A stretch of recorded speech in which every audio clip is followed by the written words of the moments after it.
Assalamualaikum warahmatullahi wabarakatuh. Perkenalkan, nama saya Raffi Ardiansyah dari kelas MN23M dengan nomor NIM 2023008034. Pada pertemuan kali ini saya akan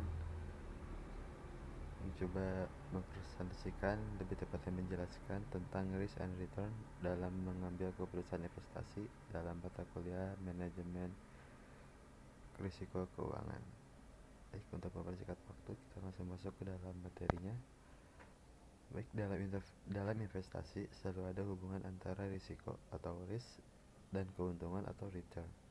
Dengan prinsip high risk high return, artinya semakin besar risiko suatu investasi, semakin besar pula potensi keuntungannya dan sebaliknya.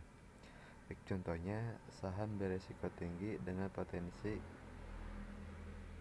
imbal hasil besar, sedangkan obligasi dan deposito ialah memiliki risiko serta keuntungan yang rendah. Selanjutnya ada indikator dan perhitungan risiko. Indikator umum yang digunakan untuk mengukur risiko dan return adalah IHSG, yaitu Indeks Harga Saham Gabungan, yang mencerminkan kinerja seluruh saham di Bursa Efek Indonesia. IHSG bisa dianalisis melalui berbagai platform seperti TradingView atau ChartNexus dalam bentuk grafik candlestick. Perhitungan risiko dapat dilakukan menggunakan standar deviasi yang mengukur seberapa besar penyimpangan nilai investasi dari rata-ratanya. Langkah-langkah untuk menghitung standar deviasi: yang pertama, hitung rata-rata atau mean dalam harga saham.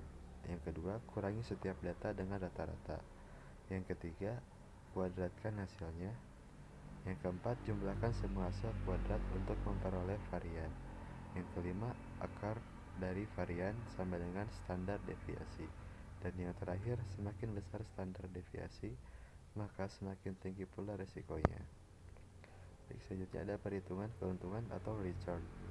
Return merupakan imbal hasil investasi yang bisa berupa capital gain, dividen, atau harga bunga. Metode untuk menghitung return antara lain: yang pertama, rata-rata aritmatik, yaitu menjumlahkan seluruh data return dan dibagi jumlah data. Yang kedua, rata-rata geometrik, yaitu mengalihkan seluruh data return lalu diakarkan sesuai jumlah data.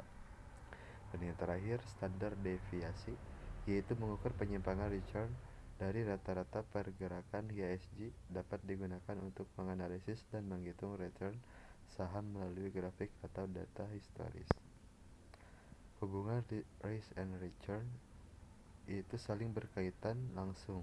Semakin tinggi return yang diinginkan, semakin tinggi pula risiko yang harus dihadapi. Beberapa poin penting. Yang pertama, prinsip high risk high return. Semakin tinggi risiko, semakin besar pula potensi keuntungannya. Kurva risk and return yaitu menggambarkan hubungan positif antara risiko dan imbal hasil. Dan yang terakhir, risiko sistematis dan sistematis. Risiko sistematis tidak bisa dihindari, contohnya perubahan suku bunga, inflasi, dan krisis. Lalu risiko tidak sistematis bisa dikurangi dengan diversifikasi portofolio. Tingkat risiko pada berbagai instrumen investasi.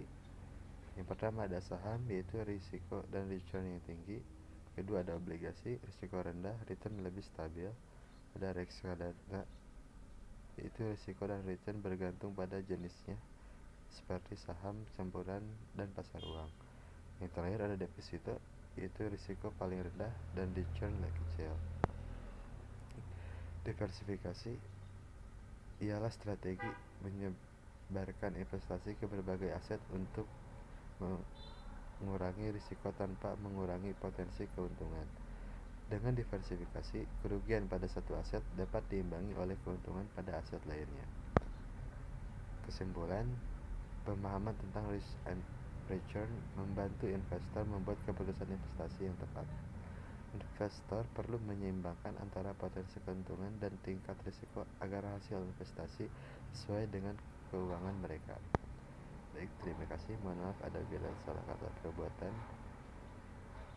Wassalamualaikum warahmatullahi wabarakatuh.